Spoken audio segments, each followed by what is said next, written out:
So your iPhone is overheating, getting unusually warm, or draining battery while charging after iOS 27 update. Don't panic, follow every process because one of these fixes could be the one that gets your iPhone back to the normal temperature.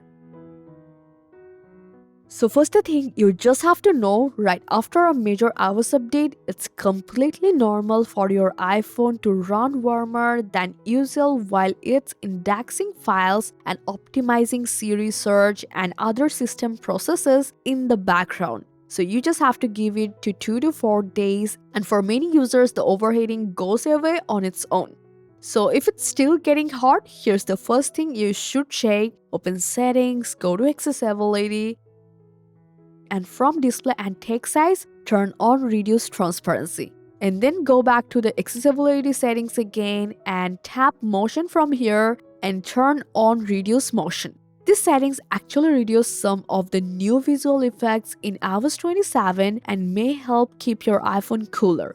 Also, don't forget to clear your recent apps after you are done using them. Some apps may continue running in the background, which can generate extra heat and make your iPhone feel warmer.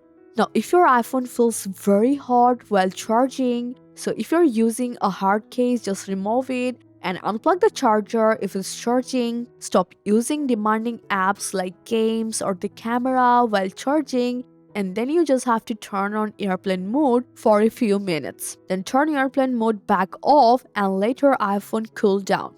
If it's overheating a lot, move it to a cooler room and let it cool down before plugging it back into the charger.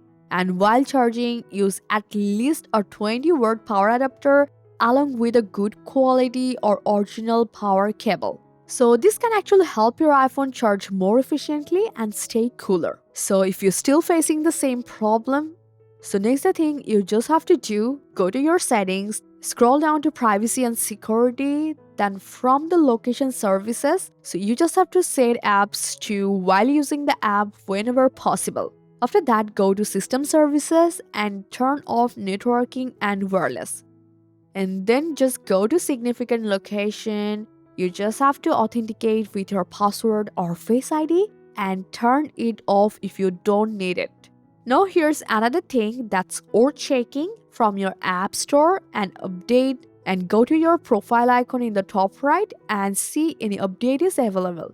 So if you see any update available for apps, just update all your apps, because some apps may not be fully optimized for iOS 27 yet and can continue running in the background. So it's causing your iPhone to overheat easily. If you tried all of this, just go to the next steps. So if you're using an early iOS 27 beta, update to the latest version. Apple often fixes overheating and battery-related bugs in newer release. So if you tried everything and your iPhone is still overheating after several days, it could be a software or hardware issue. If you're using running iOS 27, you can also try Recovery Assistant or Diagnostics. You just have to quickly press and release the volume up button, then volume down button once, then press and hold the side button until the loading recovery option appears. So here you just have to wait until the recovery screen appears, and then you just have to go for Recovery Assistant or Diagnostics, and then you just have to connect to Wi-Fi and follow the on-screen instructions. So here, if it's detected a hardware issue in your case, you need to contact with Apple support or visit your nearest Apple authorized service provider. So in my case, there have no issue found. So hopefully one of the solution fixed your overheating issue. Let me know which one worked for you. So thanks for your time.